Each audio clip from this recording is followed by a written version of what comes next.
ನಮ್ಮ ಹಳ್ಳಿ ಸೈಡ್ ಹೆಂಗಪ್ಪ ಅಂತಂದರೆ 3 ಟೈಮ್ ರೈಸ್ ತಿಂತಾರೆ. ಮಾರ್ನಿಂಗ್ ತಿಂದರೆ ರೊಟ್ಟಿ ತಿಂತಾರೆ, ಇಲ್ಲಾಂತಂದರೆ ಅದರಲ್ಲೂ ಮಿಕ್ಸ್ ಮಾಡ್ಕೊಂಡು ರೈಸ್ ತಿಂತಾರೆ ಕಂಪಲ್ಸರಿ. ಮಾರ್ನಿಂಗ್ ರೈಸ್, ಮಧ್ಯಾಹ್ನ ರೈಸ್, ನೈಟು ರೈಸ್ ಅಂತಂದರೆ ಬಾಡಿ ಏನಾಗುತ್ತೆ ಅಂದರೆ ಬಾಡಿಗೆ ಎನರ್ಜಿ ಸಿಗುತ್ತೆ.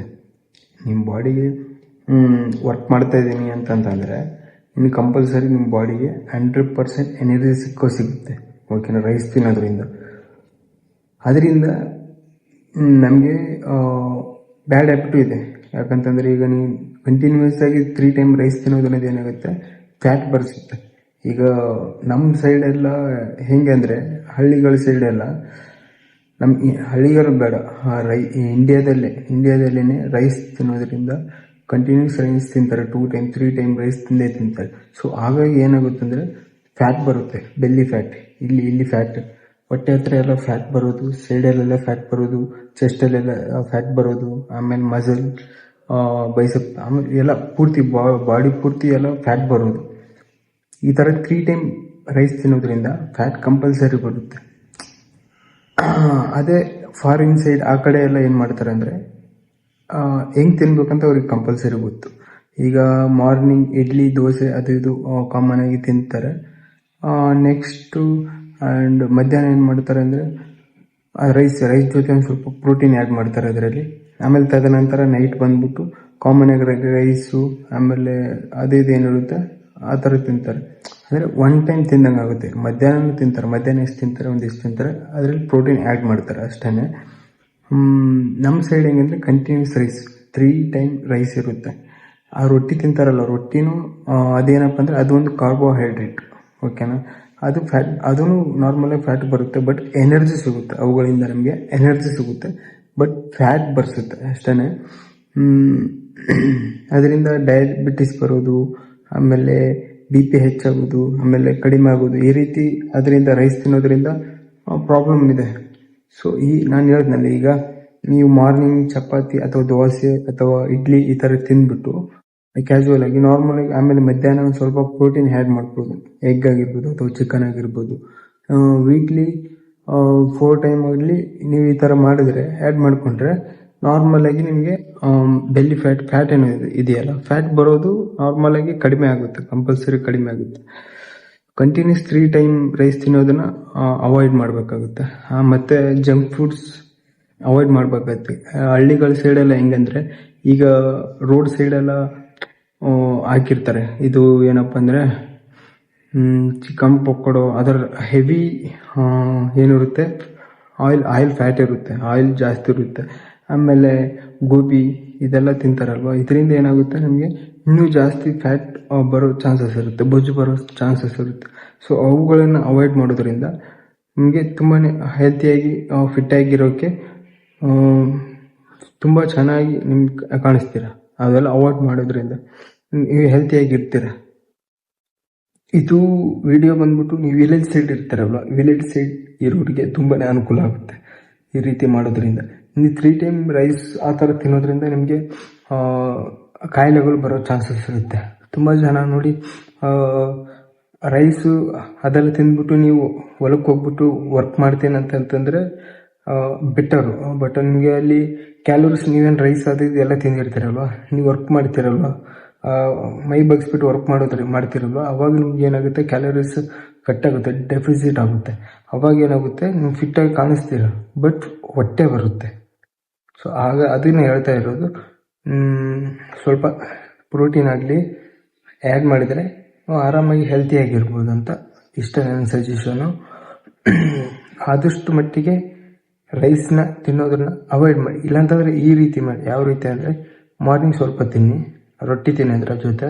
ತದನಂತರ ರೊಟ್ಟಿ 3 ಅಥವಾ 4 ಆ ಥರ ತಿನ್ನಿ, ಸ್ವಲ್ಪ ರೈಸ್ ತಿನ್ನಿ.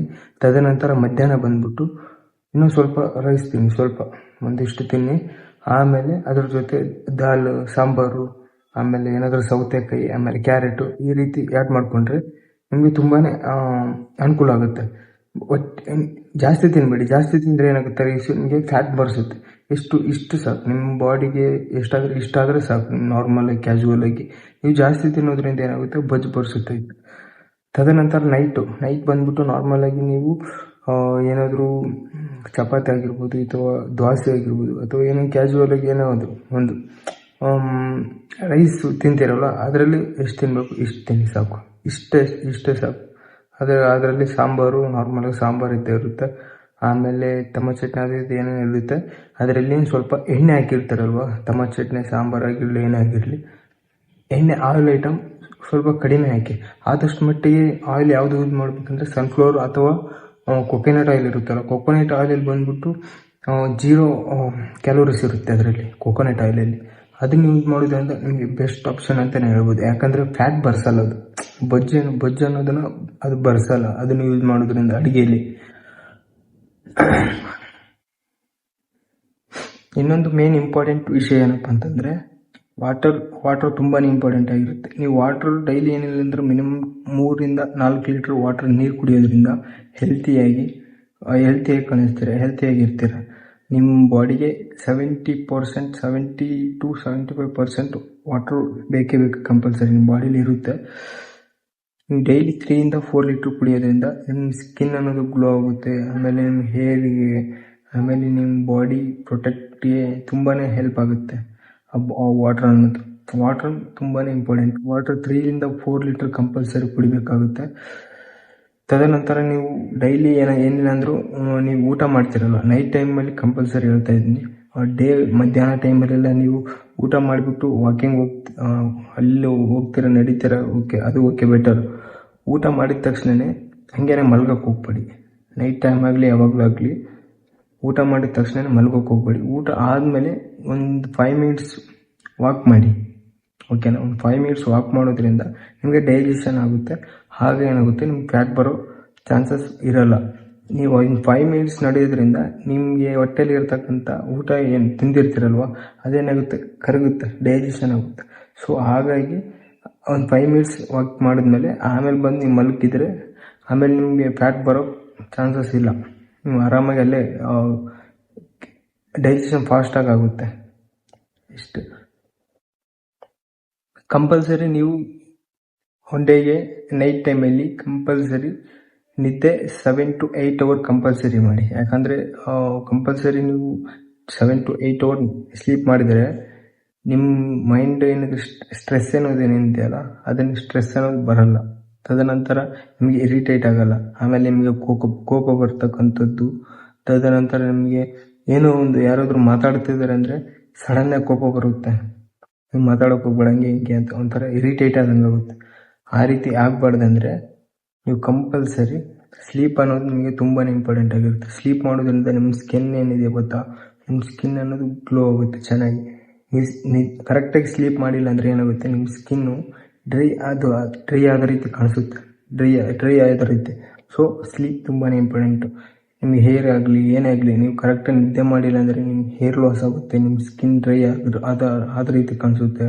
ಆಮೇಲೆ ನಿಮಗೆ ಇಲ್ಲದೇ ಇರತಕ್ಕಂಥ ಕೆಟ್ಟ ಆಲೋಚನೆ ಬರೋದು.